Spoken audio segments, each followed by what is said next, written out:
आज की हमारी क्लास रहने वाली है इंग्लिश पेडागोजी पर। जितने भी बच्चे, जितने भी एस्पिरेंट हमारे सीटेट की तैयारी कर रहे हैं, उनके लिए ये एक सिंगल वीडियो सफिशिएंट है इंग्लिश पेडागोजी क्लास के लिए, है ना। इसके अलावा आपको कुछ नहीं करना। सीटेट में जितने भी क्वेश्चंस आएंगे इंग्लिश पेडागोजी से, एक भी क्वेश्चन ऐसा नहीं होगा जो आपसे ना हो पाए, ठीक है।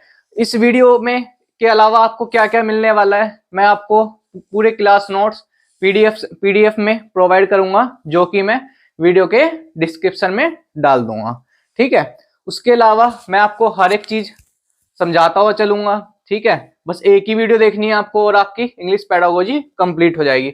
इसके बाद हम सीडीपी की भी मैराथन लाएंगे, धीरे धीरे सारी चीजें आएंगी, है ना। तो बस आप जुड़े रहिए। तो चलते हैं, आज का सबसे पहले चीज क्या कहती है,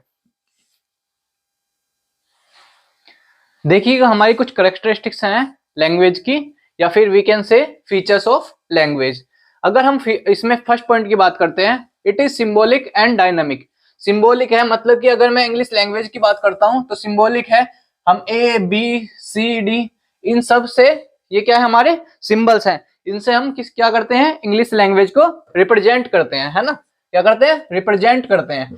उसके अलावा अगर मैं बात करता हूँ हिंदी की, हिंदी में क्या आएगा, ए का नार, आ का आम, वो सब हमें क्या कि वो हमारे क्या सिंबल्स हो गए, ये हमारे हिंदी के माध्यम से सिंबल्स हो गए, है ना। तो ये हमारे सिंबॉलिक हो गया। It is symbolic and dynamic. Dynamic क्या होता है हमारा, परिवर्तनशील, मतलब कि जिसमें चेंजेस आ सकते हैं, है ना। हमारे चेंजेस होते रहते हैं, क्योंकि लैंग्वेज है, लैंग्वेज में जैसे जैसे समय बढ़ता रहता है तो हमारे में लैंग्वेज में कुछ कुछ चेंजेस आते रहते हैं। ये क्या है, हमारा माध्यम है, मीन्स ऑफ कम्युनिकेशन। ये क्या है, हमारा बात करने का एक जरिया है। अगर हमारे पास लैंग्वेज ही नहीं होगी तो हम सामने वाले पर्सन से कैसे बात करेंगे, है ना। हम सामने वाले पर्सन को कोई लैंग्वेज आती है और हमें भी वही लैंग्वेज आनी चाहिए, तभी तो हम उससे बात कर पाएंगे, है ना। तो ये क्या है, हमारा मीन्स ऑफ कम्युनिकेशन, मतलब कि भाषा की के द्वारा ही हम किसी से बातचीत कर सकते हैं। अगर भाषा ही ना हो तो हम किसी से बातचीत नहीं कर पाएंगे। इसमें एक और एक टर्म है, कोलोक्विल। क्या, कोलोक्विल।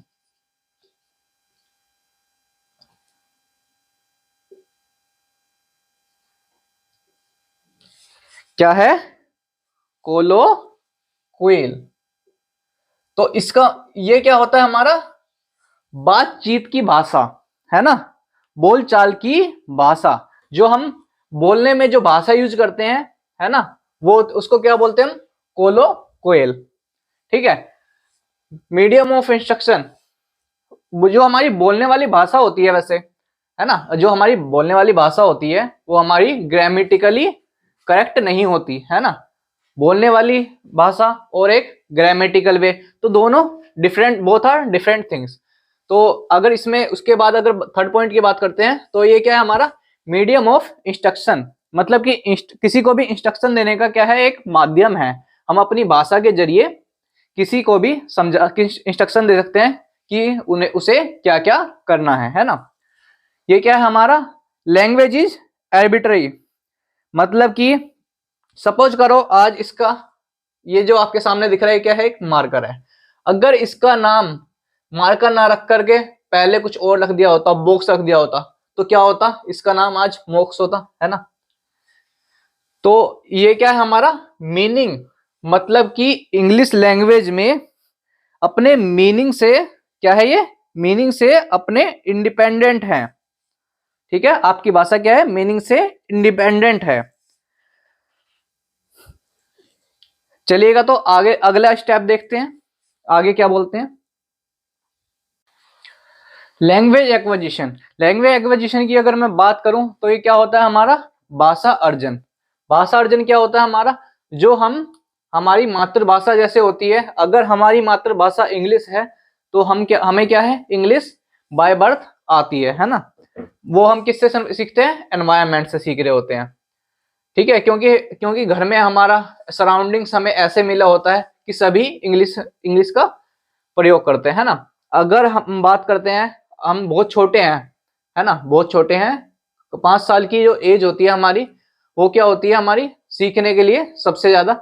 सपोज करो कोई बच्चा है अभी यहाँ पर, कहाँ पर है, दिल्ली या फिर इंडिया में है ना, तो वो क्या है सबसे पहले उसने क्या सीखा, हिंदी लैंग्वेज सीख ली, क्योंकि यहाँ पर हिंदी बोली जाती है उसके आसपास, है ना। लेकिन फिर वो वहां पे जाकर कहाँ रहने लग गया, इंग्लैंड में रहने लग गया या ऑस्ट्रेलिया में रहने लग गया, तो उसने वहां पर क्या किया, इंग्लिश लैंग्वेज को भी एक्वायर कर लिया। ठीक है, तो वो मैं थोड़े आगे डिस्कस करूंगा। यहाँ पर देखो, when language is learned naturally and without any systematic practice is called acquisition. मतलब कि जब भाषा को सीखा जाता है नेचुरली, है ना, विदाउट एनी सिस्टमेटिक प्रैक्टिस, मतलब कि किसी भी सिस्टमेटिक नहीं, हम किससे सीखते हैं, हमारे सराउंडिंग से, एनवायरमेंट से सीखते हैं, है ना। उसे हम क्या बोलते हैं, एक्वायर करना, एक्विजिशन, है ना, एक्वायर करना। It refers to the process of learning a native or a second language because of the innate capacity of the brain. देखो जो मैं अभी कह रहा था, ये क्या होती है बच्चों में, मतलब ये ह्यूमंस में इनेट कैपेसिटी होती है। ये किसने बोला था, चॉम्स्की ने बोला था। ये बात किसने बोली है, चॉम्स्की ने बोली है। ठीक है, कि ह्यूमन बींग्स में क्या है, इनेट कैपेसिटी है। अगर वो किसी एक भाषा को उसने भाषा को अर्जन कर लिया, है ना, कि वो एक भाषा बच्चे ने सीख ली, लेकिन ऐसा नहीं है कि वो दूसरी भाषा नहीं सीख पाएगा, वो दूसरी भाषा भी सीख लेगा। किसकी मदद से, क्योंकि उसके पास क्या है, इनेट कैपेसिटी है ब्रेन में, है ना। ब्रेन की इनेट कैपेसिटी की मदद से वो क्या करेगा, दूसरी भाषा को भी एक्वायर कर लेगा। ठीक है, उसके बाद आगे देखते हैं। It also means N unconscious process that occurs when language is used in real conversation. ठीक है, वही बात है, इसमें क्या होता है, मतलब कि बच्चा है एक, ठीक है, उसने क्या करा, एक भाषा सबसे पहले धीरे धीरे माँ मामा पापा ये सब बोलना सीखता है ना। उसके बाद धीरे धीरे उसे उसके सामने बोलते हैं पानी पानी लेना है, वो धीरे धीरे सिंबल से भी समझना शुरू करता है ना। तो ऐसे धीरे धीरे क्या करता है, वो धीरे धीरे थोड़ी थोड़ी चीज करके वो भाषा को सीख लेता है ना। इसी तरीके से जैसे वो यहाँ से फिर यहाँ से ट्रांसफर हो गया, या फिर सपोज करो दूसरे देश में चले गए जहाँ पे उसके सराउंडिंग्स में हिंदी भाषा का प्रयोग नहीं होता है ना, लेकिन उसने सीखी क्या थी, हिंदी। लेकिन वहां पर क्या होता है, इंग्लिश लैंग्वेज का प्रयोग होता है, तो उसके सराउंडिंग्स में पूरा उसे क्या मिला, इंग्लिश लैंग्वेज का।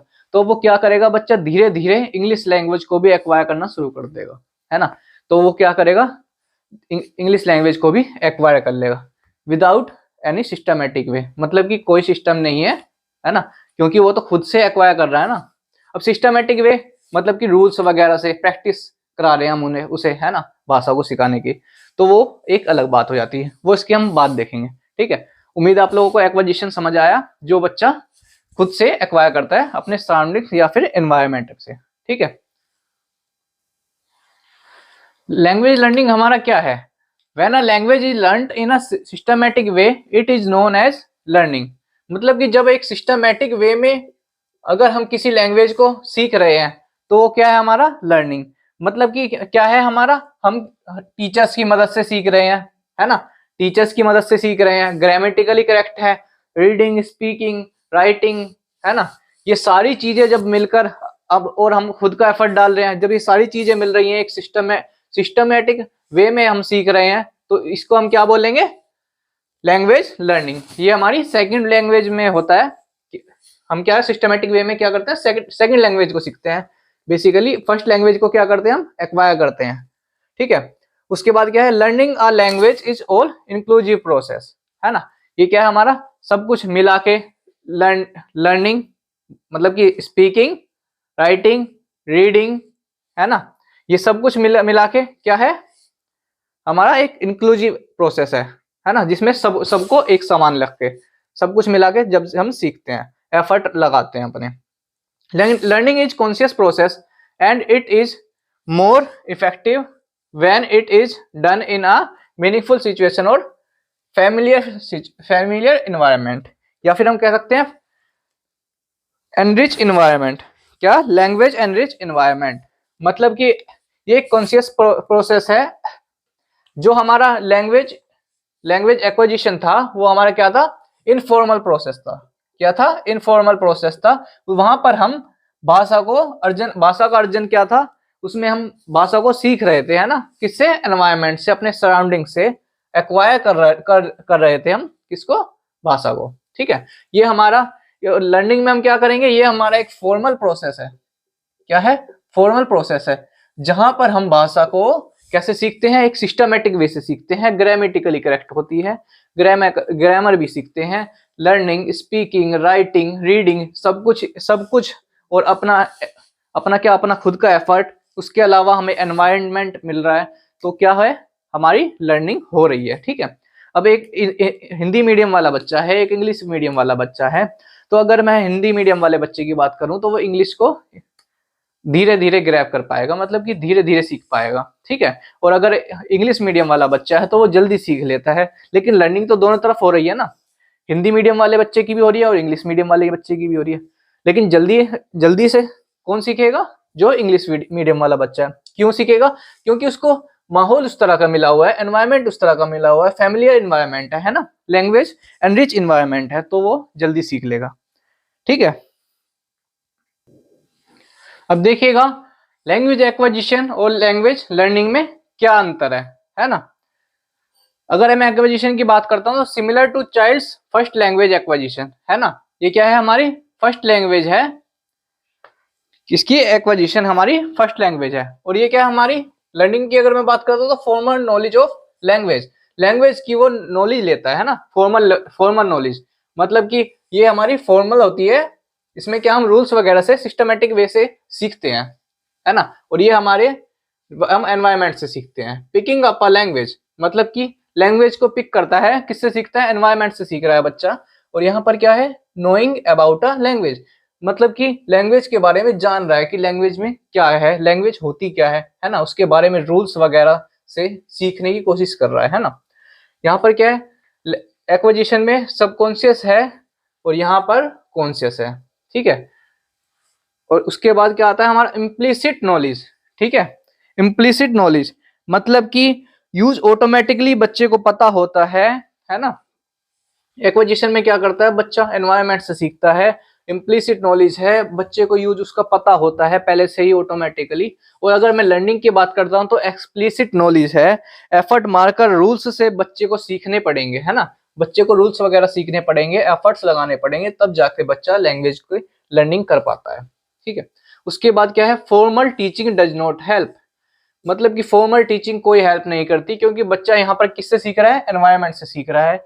फॉर्मल टीचिंग यहाँ पर लर्निंग में हेल्प करती है, क्योंकि वहां पर क्या है, टीचिंग हो रही है, वो बाय रूल्स सीखता है ना, भाषा को बाय रूल्स सीख रहा है, ग्रामेटिकल सीख रहा है, लर्निंग, रीडिंग, है ना, reading skill, writing skill, speaking, सब कुछ मिलाकर एफर्ट्स कहाँ पर लगा रहा है, वो लर्निंग पर। लेकिन जहां पर एक्विजिशन की बात करता हूँ तो वहां पर उसे एफर्ट लगाने की जरूरत नहीं होती, वो एनवायरनमेंट से खुद ब खुद ऑटोमेटिकली सीखता चला जाता है।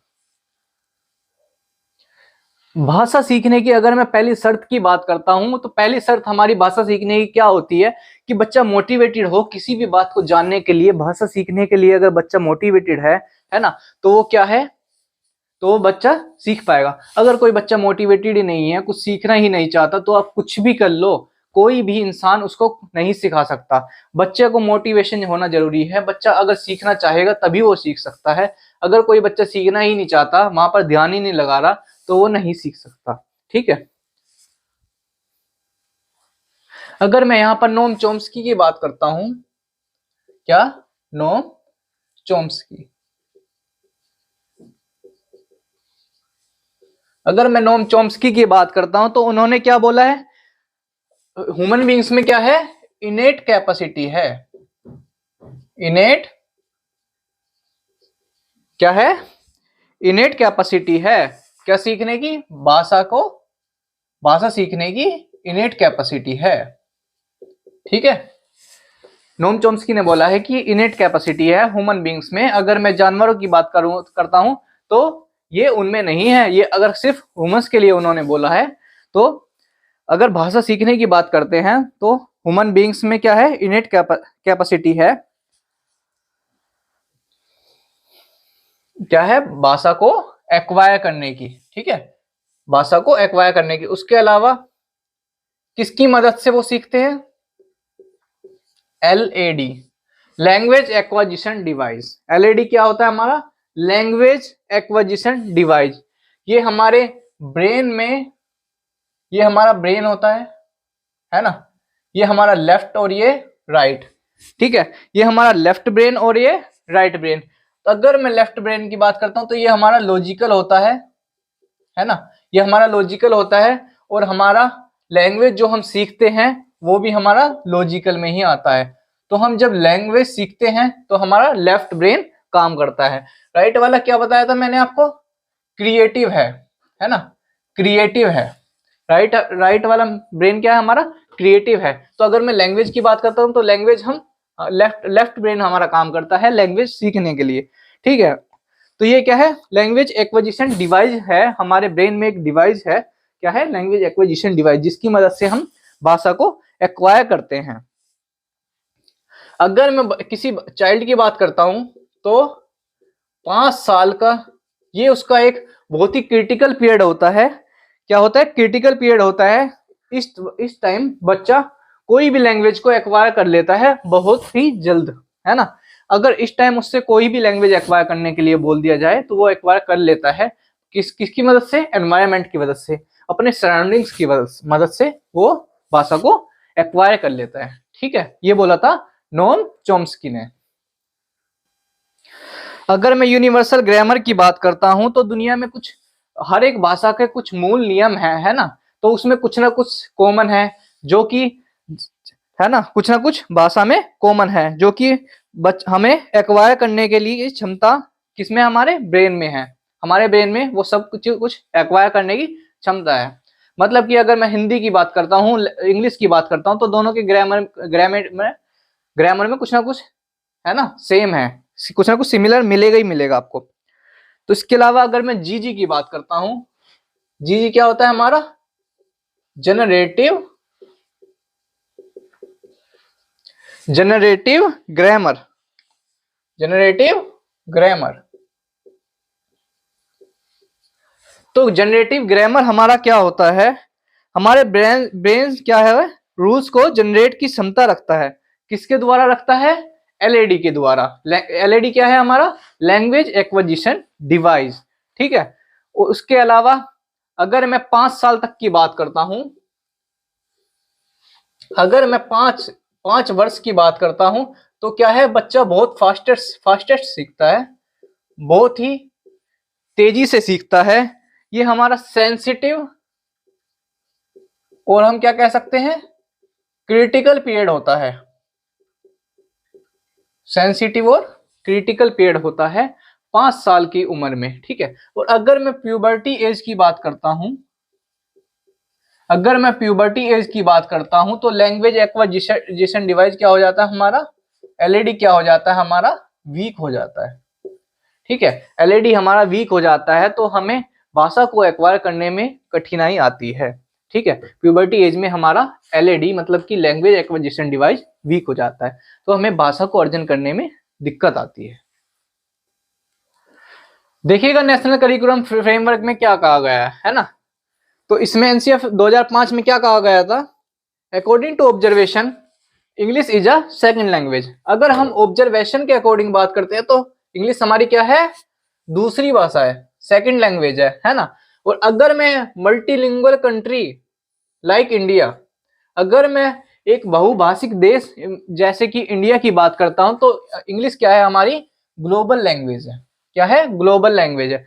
अगर आपको क्वेश्चन में अकॉर्डिंग टू ऑब्जर्वेशन पूछे तो इंग्लिश क्या है? हमारी सेकंड लैंग्वेज है। किसे क्या टिक लगाएंगे? सेकंड लैंग्वेज है। और अगर वो मल्टीलिंगुअल कंट्री के अकॉर्डिंग पूछे तो हमारी इंग्लिश क्या है? ग्लोबल लैंग्वेज है, ठीक है। लेकिन अगर वो क्वेश्चन में एनसीएफ के अकॉर्डिंग पूछे तो हमारी इंग्लिश क्या है? सेकेंडरी, मतलब कि सेकंड लैंग्वेज और ग्लोबल लैंग्वेज बोथ, है ना।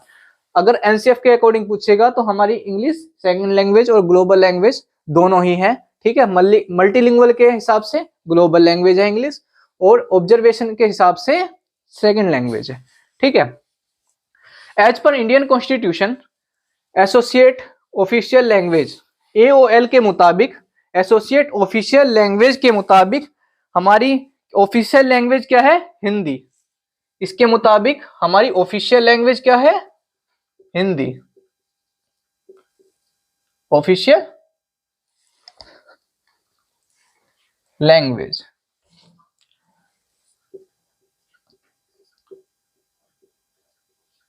कौन सी है हमारी? हिंदी है। ठीक है। एज पर AOL एसोसिएट ऑफिशियल लैंग्वेज के अकॉर्डिंग हमारी हिंदी क्या है? ऑफिशियल लैंग्वेज है। आर्टिकल 343 सब सेक्शन 1 के तहत, आर्टिकल 343 सब सेक्शन 1 के तहत हिंदी क्या है? हमारी ऑफिशियल लैंग्वेज है। अगर मैं OLA मतलब कि ऑफिशियल लैंग्वेज एक्ट की बात करता हूं तो इसमें क्या है? हमारी इंग्लिश क्या है? एसोसिएट ऑफिशियल लैंग्वेज है। इंग्लिश क्या है? एसोसिएट ऑफिशियल लैंग्वेज है। मतलब कि AOL क्या है? हमारी इंग्लिश। ठीक है। अगर मैं ऑफिशियल लैंग्वेज एक्ट की बात करता हूं तो उसके तहत AOL मतलब कि एसोसिएट ऑफिशियल लैंग्वेज क्या है? हो जाएगी हमारी इंग्लिश हो जाएगी। ठीक है। लेकिन अगर मैं ऑफिशियल लैंग्वेज की बात करता हूं, किसकी बात करता हूं? ऑफिशियल लैंग्वेज की बात करता हूं तो वो हमारी क्या हो जाएगी? हिंदी।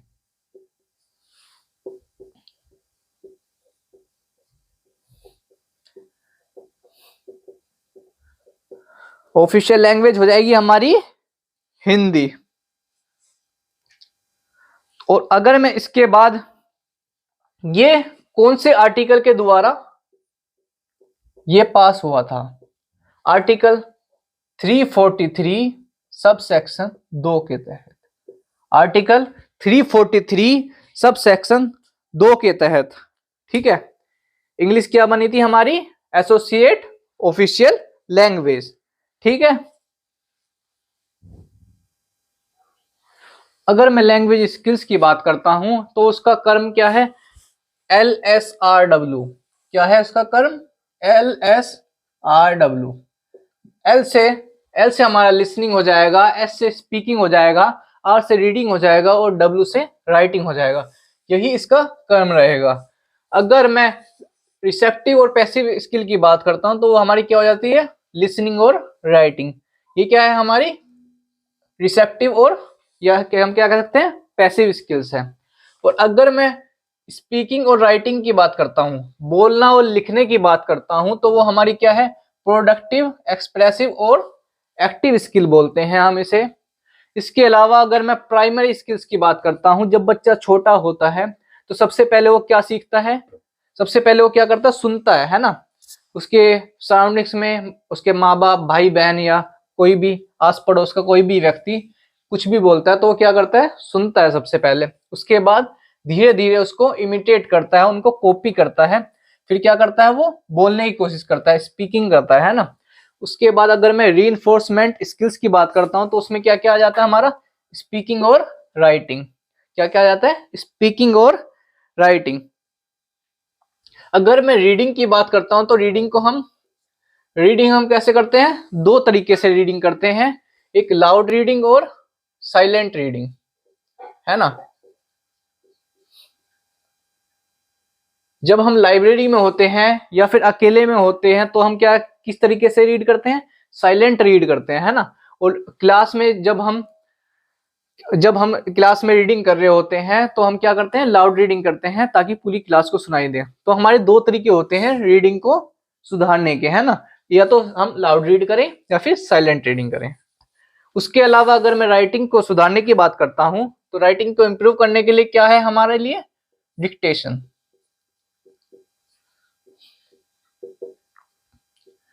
डिक्टेशन मतलब कि शब्दकोश, उसमें वर्ड्स बोले जाते हैं, उससे हमारा क्या होता है?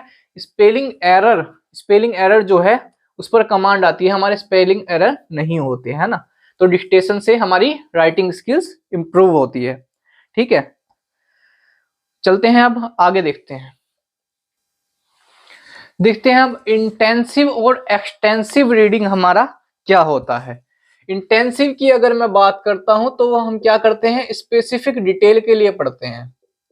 किसके लिए पढ़ते हैं? स्पेसिफिक डिटेल के लिए पढ़ते हैं। जो हम स्कूल में पढ़ते हैं, स्कूल में हमारी बुक्स होती हैं, है ना।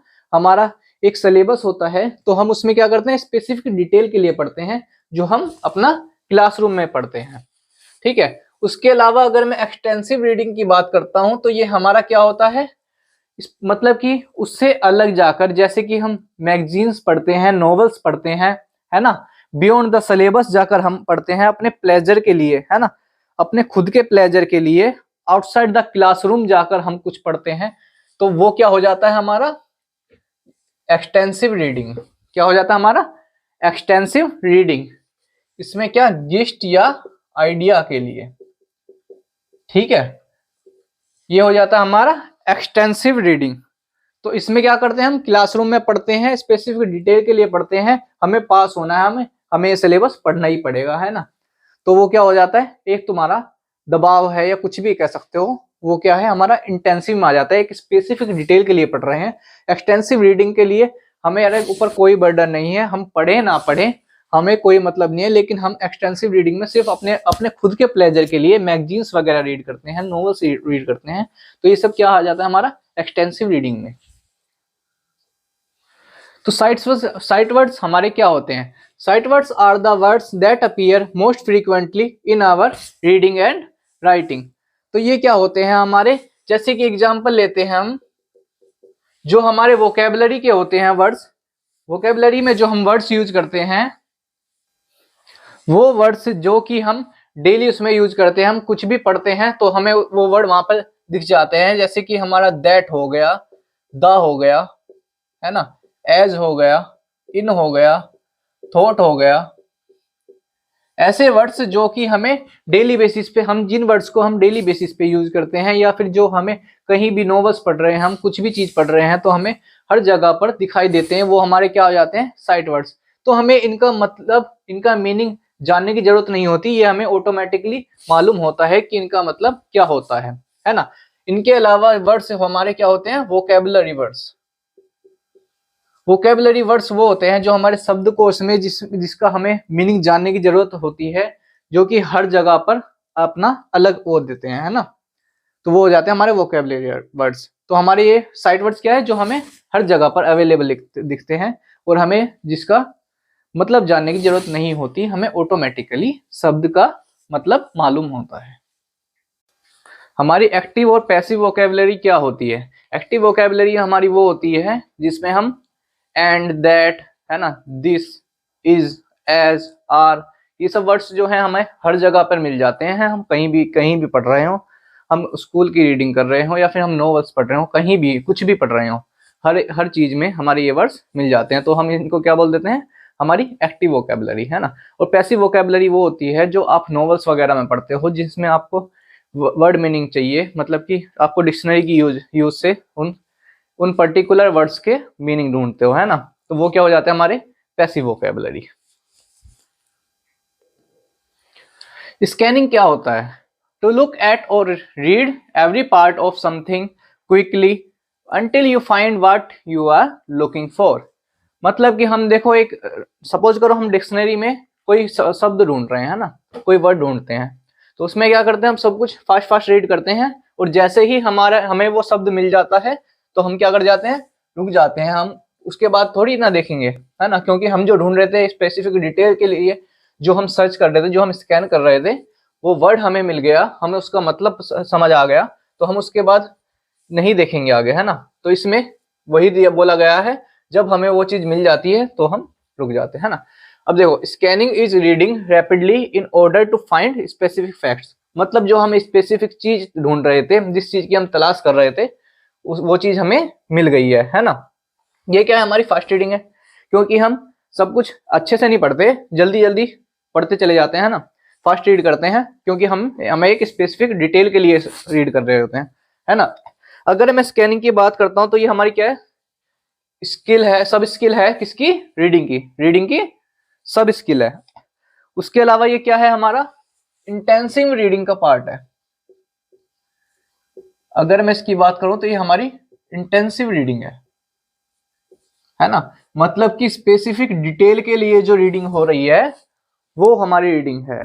अब देखो, सपोज करो जैसे आप मेट्रो वगैरह में ट्रेवल करते हो, तो वहां पे क्या होता है, स्कैन करते हैं, है ना, CISF के ऑफिसर होते हैं, वो क्या करते हैं, उनके पास एक रोड होती है जिससे वो स्कैन करते हैं, जो मेटल डिटेक्टर है ना, एक्सप्लोजिव वगैरह सब कुछ डिटेक्ट करती हैं। तो वो क्या करती हैं, आप बैग वगैरह नॉर्मली जाते हो तो तब थोड़ी ना बजती है वो, तो वो उसमें क्या एक प्रोग्राम फिट होता है ना। तो वो क्या एक स्पेसिफिक डिटेल उसे गिवन होती है कि मेटल की चीजें, एक्सप्लोजिव या कुछ भी ऐसी वैसी चीज होगी तो अलार्म बजता है उसका, है ना। वो स्पेसिफिक डिटेल ऐड कर देते हैं हम उसमें कि हमें क्या ढूंढ रहे हैं, क्या चाहिए, है ना, इसलिए वो बजता है।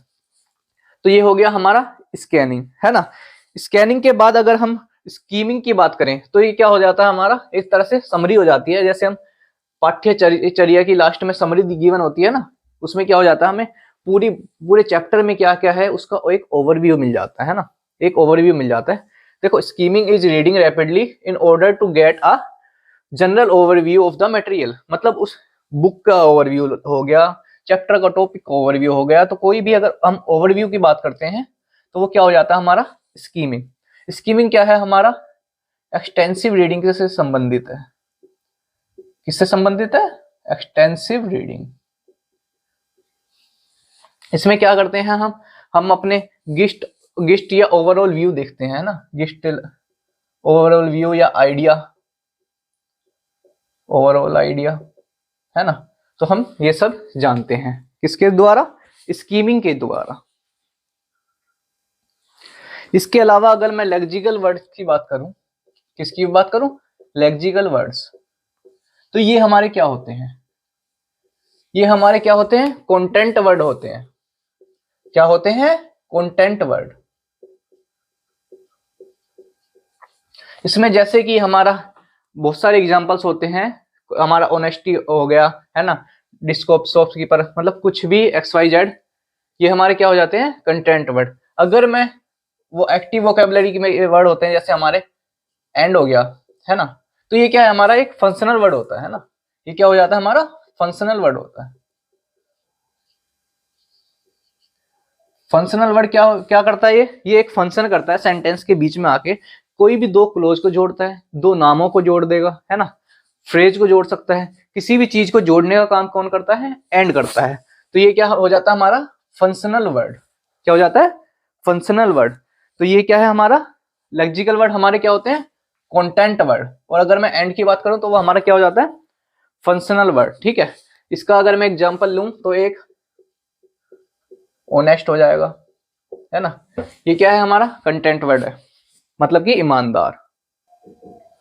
कॉन्ट्रास्टिव पेयर और मिनिमल पेयर हमारा क्या होता है, a contrastive pair of words is a pair of words that are the same except for a contrasting letter.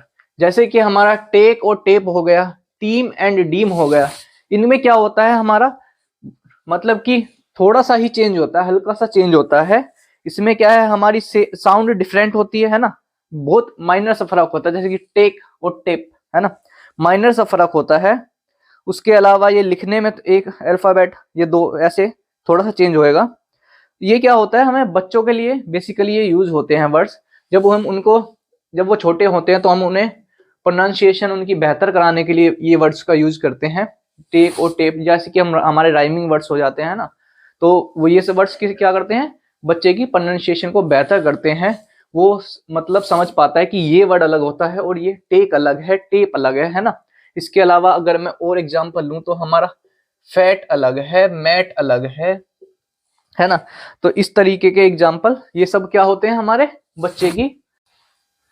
Sound में थोड़ी प्रॉब्लम थी तो हम क्या बात कर रहे थे, कॉन्ट्रास्टिव और मिनिमल पेयर की। तो ये क्या होता है, बच्चे की प्रोनाउंसिएशन को इम्प्रूव करने के लिए यूज होते हैं, है ना।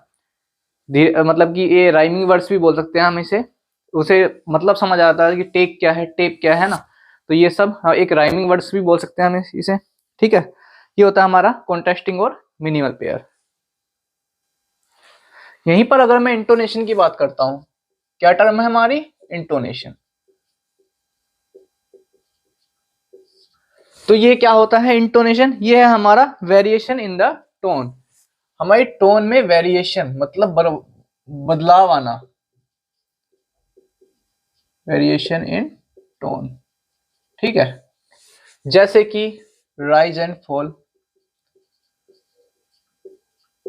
तो इसमें क्या होता है, इंटोनेशन में वॉइस और प्रोनाउंसिएशन का कोई प्रभाव नहीं पड़ता, उसमें कोई भी प्रभाव नहीं पड़ेगा, किसी भी मतलब किसी भी तरीके से आप बोलो उस वो इंटोनेशन उसमें कोई बदल नहीं जाएगा, है ना, इंटोनेशन नहीं बदलता उसमें। देखिएगा हमारी इंग्लिश लैंग्वेज में साउंड्स की बात करते हैं तो हमारा क्या है, एक फोनिम हमारा टर्म निकल के आता है, वो क्या होता है, साउंड की सबसे छोटी इकाई। फोनिम क्या है, हमारी साउंड की सबसे छोटी इकाई। उसके अलावा अगर मैं मॉर्फीम की बात करता हूं तो ये क्या है, मीनिंग की सबसे छोटी इकाई। ये क्या है, मीनिंग की सबसे छोटी इकाई, है ना, और ये साउंड की सबसे छोटी इकाई।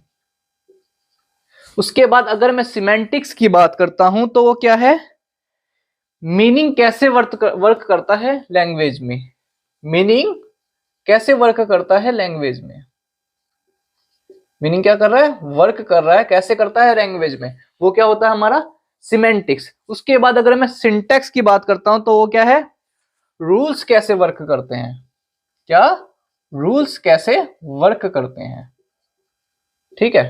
तो ये क्या हो जाता है हमारा सिंटैक्स। आप लोगों को ये सारी चीजें समझ आई होगी। इसके बाद अगर मैं फोनिम की बात करता हूं तो फोनिम क्या है, हमारी साउंड की सबसे छोटी इकाई। टोटल हमारी साउंड्स कितनी होती हैं, 44। टोटल हमारी साउंड्स होती हैं 44, उसमें से हमारा 20 क्या है, हमारी वोवल साउंड्स होती हैं, है ना, और 24 क्या होती है हमारी कॉन्सोनेंट साउंड्स। ये मैंने आपको इंग्लिश की क्लास में जब हमारी पहली क्लास थी तब भी आप लोगों को ये बात समझाई थी कि हमारी 44 साउंड्स होती हैं, 20 वोवल होती हैं और 24 कॉन्सोनेंट साउंड्स होती हैं। ये क्या है, हमारी फोनिम होती है ना। इन ये 20 साउंड्स को कलेक्ट करके अगर हम लेटर्स की बात करते हैं तो हमारे कितने लेटर्स होते हैं, टोटल 5 लेटर्स होते हैं, 5 वोवल लेटर्स। कैसे, 5 वोवल लेटर्स। उसके अलावा अगर हम साउंड की बात करते हैं तो हमारी कितनी 21 vowel letters, sorry consonant letters ना, 21 क्या हो जाता है हमारे कॉन्सोनेंट लेटर्स, ठीक है। अगर हम लेकिन हमें अभी साउंड की बात करनी है तो हमारी 20 वोवल साउंड हो गई और 24 कॉन्सोनेंट साउंड हो गई, ठीक है। उसके बाद अगर मैं डिप्थोंग्स की बात करता हूं, किसकी बात करता हूं, डिप्थोंग्स, है ना।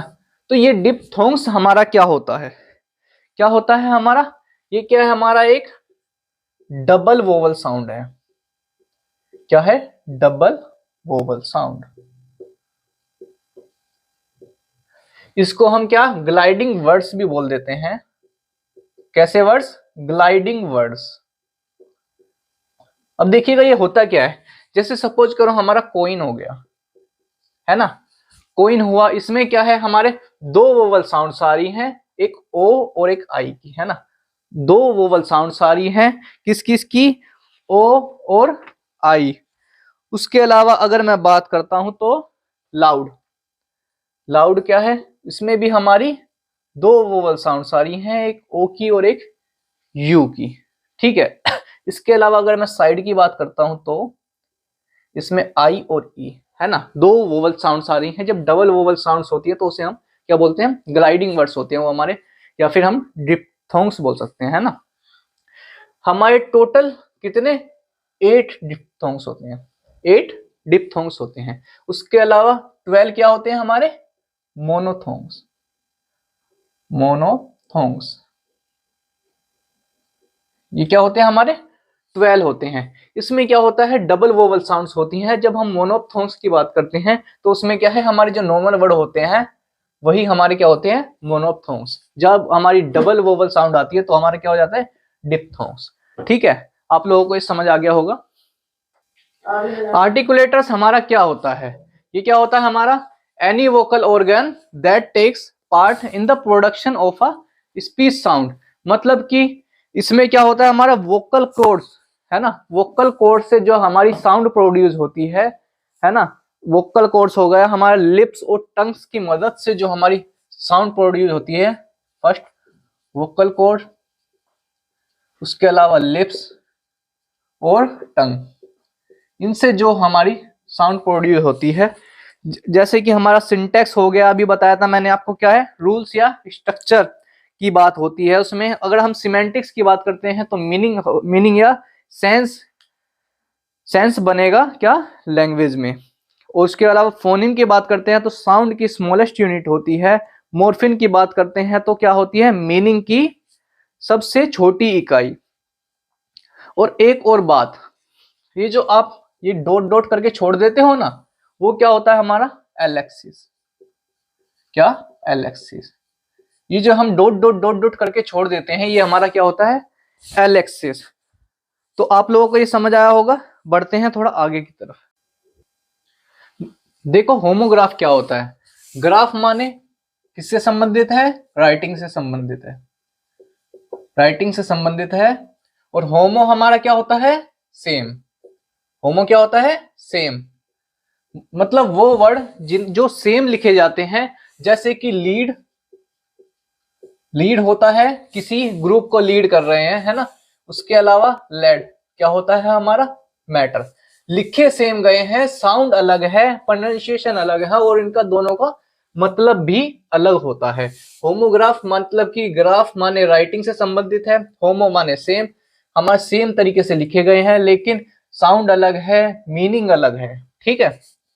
अब उसके बाद हम मोनोफोन की बात करते हैं। अगर हम मोनोफोन की बात करें तो ये हमारा साउंड से संबंधित होता है ना। तो और होमो क्या होता है, सेम। इसका मतलब कि हमारी सेम साउंड होगी। क्या होगा, सेम साउंड होगी। उसके अलावा देखो सेम साउंड, जैसे कि हमारा टू है, TWO और TOO, इसमें क्या है, टू टू साउंड सेम है लेकिन लिखे अलग गए हैं, रिटन फॉर्मेशन अलग है, और क्या है, हमारा मीनिंग भी अलग होता है। ठीक है। होमोनिम, होमोनिम में क्या होता है, सेम स्पेलिंग, सेम स्पेलिंग, ठीक है, सेम साउंड, ठीक है, लेकिन मीनिंग अलग होता है ना। होमोनिम में सेम स्पेलिंग होती है, सेम साउंड होती है, और मीनिंग अलग होता है। जैसे कि आपका बहुत ही अच्छा एग्जांपल है, गुरु रंधावा का एक सॉन्ग आया था, तेनू सूट सूट करदा। ये सूट पहनने वाला सूट है, और सूट करदा मतलब कि एप्रोप्रिएट, अच्छा लगता है तुम पे, सूट सूट करता है ना। तो ये दोनों का मतलब अलग है, साउंड सेम है ना, रिटन फॉर्मेशन सेम है, लेकिन वैसे अलग है। एक और एग्जांपल, अगर मैं बैट की बात करता हूं, बैट एक खेलने वाला बैट हो गया, क्रिकेट वाला बैट हो गया। उसके अलावा बैट एक चमगादड़ को भी कहते हैं।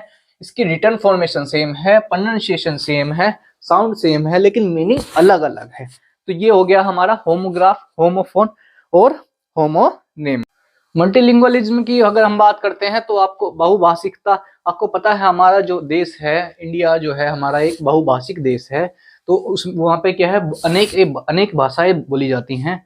तो ये इसका वो क्या है कि यहाँ पर क्या है, मैनी लैंग्वेज बोली जाती है। ये एक बहुत अच्छा एग्जाम्पल है हमारा इंडिया देश, कि यहाँ पर ये हमारा क्या है, बहुभाषिक देश है, बहुत सारी लैंग्वेज बोली जाती है। तो मल्टीलिंगुअलिज्म क्या है, मतलब कि जहाँ पर मैनी लैंग्वेज बोली जाती हूँ। ठीक है। डाइवर्सिटी,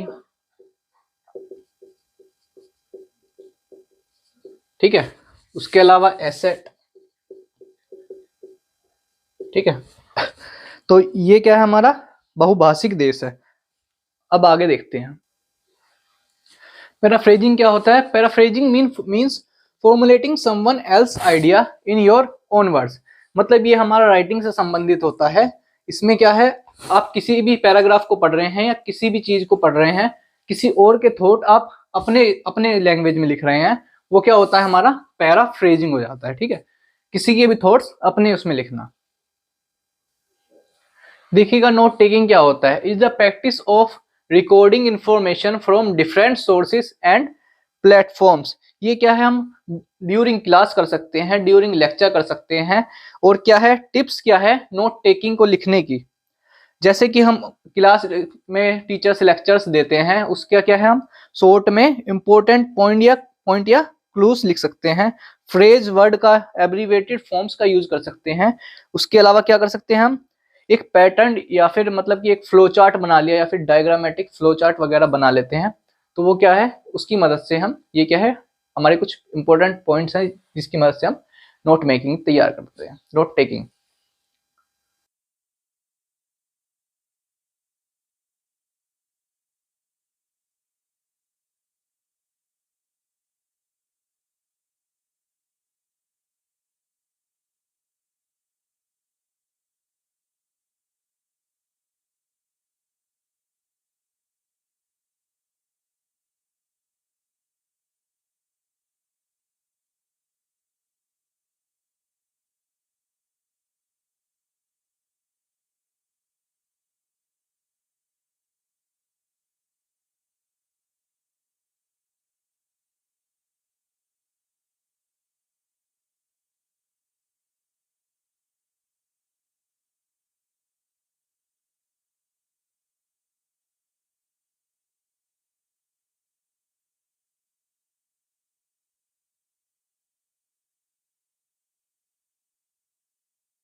देखिएगा ग्रामर ट्रांसलेशन मेथड क्या कहता है।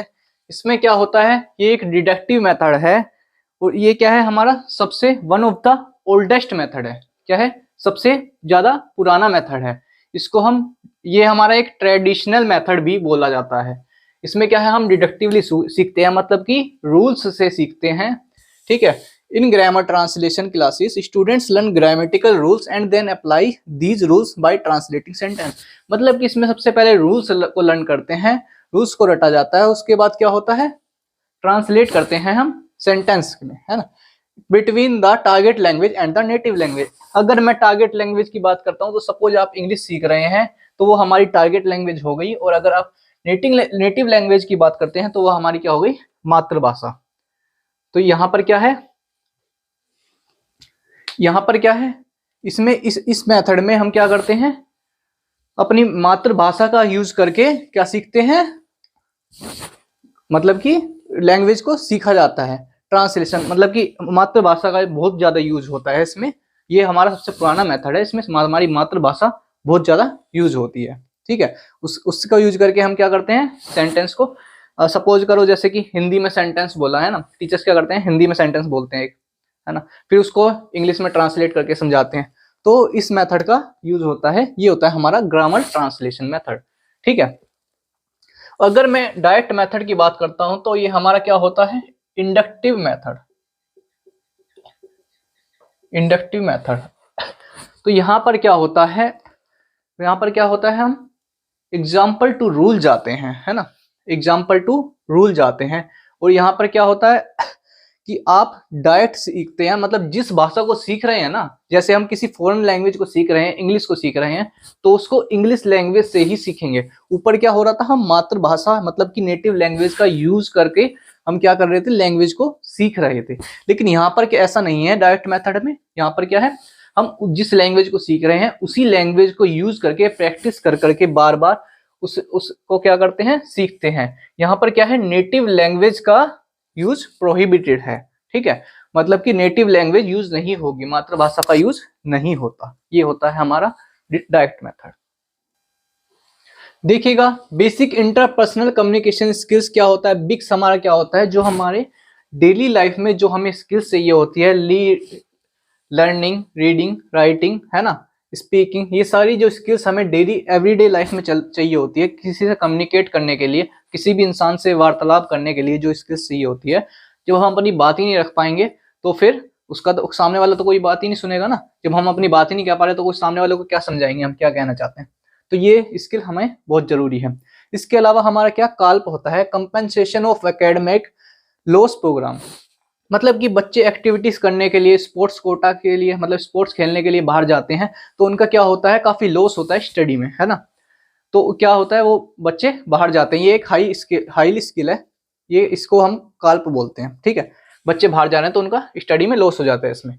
CLT क्या है, कम्युनिकेटिव लैंग्वेज टीचिंग, मतलब कि लैंग्वेज टीचिंग में कम्युनिकेट कर रहे हैं बच्चे, है ना, बच्चों का कम्युनिकेट करके करके मतलब कि वो भाग ले रहे हैं, हिस्सा ले रहे हैं किसमें, इस तरीके की टीचिंग को हम क्या बोलते हैं, कम्युनिकेट लैंग्वेज टीचिंग। और जो बच्चे क्या है, कम्युनिटी बना रहे हैं, ग्रुप में रह करके लर्निंग कर रहे हैं, लैंग्वेज कर रहे हैं, लैंग्वेज सीख रहे हैं, एक ग्रुप में रह करके एक कम्युनिटी बना तैयार कर करके वहां पर अगर सीख रहे हैं तो उसको क्या बोलेंगे हम, कम्युनिटी लैंग्वेज लर्निंग। यहाँ पर क्या होता है, कम्युनिकेटिव लैंग्वेज टीचिंग में स्कूल में आ जाता है ना, टीचर्स यूज करते हैं इस स्किल का। और यहाँ पर कम्युनिकेटिव लैंग्वेज लर्निंग, ये हम बच्चे खुद ही से ग्रुप बनाते हैं या फिर कम्युनिटी तैयार करते हैं, वहां पर सीखते हैं। अब देखो ट्रेडिशनल ग्रामर और फंक्शनल ग्रामर में क्या होता है। ट्रेडिशनल में क्या होता है, टीचर्स क्या करते हैं, यहाँ पर रूल्स के थ्रू रटाते रहते हैं, है ना, बच्चे को रूल्स के थ्रू रटाते हैं, है ना। उसके अलावा डिडक्टिव मेथड का यहाँ पर यूज होता है। इसका मेथड होता है, डिडक्टिव मेथड का यूज होता है। इसको हम प्रायोरिटी नहीं देते हैं क्योंकि ये रूल्स के थ्रू रटाने वाली बात होती है। रोट लर्निंग को हम कभी भी महत्व नहीं दिया जाता है। फंक्शनल ग्रामर में क्या होगा, यहाँ पर क्या होगा, अच्छे से सिखाया जाता है, यहाँ पर रट्टा नहीं लगाया जाता।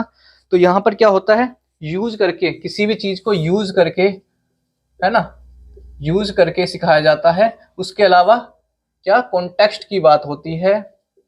तो ये क्या हो जाएगा हमारा फंक्शनल ग्रामर। हम क्या टीचर्स क्या करते हैं, आज के टाइम पे सबसे ज्यादा महत्व किसको दिया जाता है, फंक्शनल ग्रामर को, ठीक है। ट्रेडिशनल मतलब कि रट कर सीखने को महत्व नहीं दिया जाता। इसके अलावा अगर मैं बात करता हूं ब्रेन स्टॉर्मिंग, एक टर्म है ब्रेन स्टॉर्मिंग। तो इसमें क्या होता है, हम क्या करते हैं, बच्चों को, जैसे कि हम क्लास में क्या करते हैं, बच्चों का ग्रुप होता है, वहां पर क्या करते हैं, उनको कोई भी एक सिचुएशन दे देते हैं, फिर हम उनसे बोलते हैं कि अपना दिमाग लगाकर कोशिश करो कि इस प्रॉब्लम को सोल्व कैसे करा जाए। हम कोई भी उन्हें सिचुएशन दे देते हैं, तो उसमें क्या हो जाता है, यहाँ पर प्रॉब्लम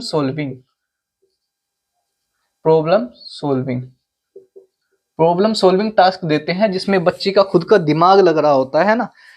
तो प्रॉब्लम सोल्विंग क्रिएटिविटी कह सकते हैं हम इसे, जहां पर बच्चे का खुद का दिमाग लगता है ना, वो अपना दिमाग लगा करके सिचुएशंस को सोल्व करता है ना। तो उसमें क्रिएटिविटी आती है। उसके अलावा एक है हमारा सैंडविच टेक्निक।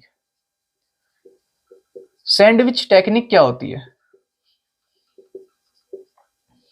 अगर मैं बात करता हूं तो सैंडविच में ऊपर एक बन होता है, नीचे एक बन होता है ना, नीचे ब्रेड ऊपर ब्रेड और बीच में आपका मटेरियल, है ना।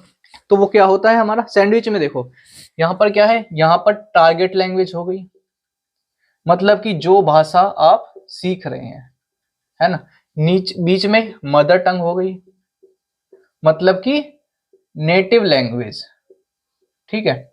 आपने एक सेंटेंस बोला इंग्लिश में, है ना, सपोज आपकी टारगेट लैंग्वेज इंग्लिश है, इंग्लिश सीखना चाह रहे हैं या फिर आप सिखाना चाह रहे हैं, तो आप क्या बोलते हैं, इंग्लिश में एक सेंटेंस बोलते हैं, फिर उसी को आप मतलब हमारी मातृभाषा हिंदी में ट्रांसलेट करके बच्चे को बताते हैं, फिर उसके बाद दोबारा से इंग्लिश में ट्रांसलेट करके बोलते हैं। तो इसको हम बोलते हैं क्या, सैंडविच टेक्निक। इसको हम सैंडविच बना करके बच्चे को सिखाते हैं, ठीक है। ये होता है हमारा सैंडविच टेक्निक। अगर मैं पर्सोनिफिकेशन की बात करता हूं,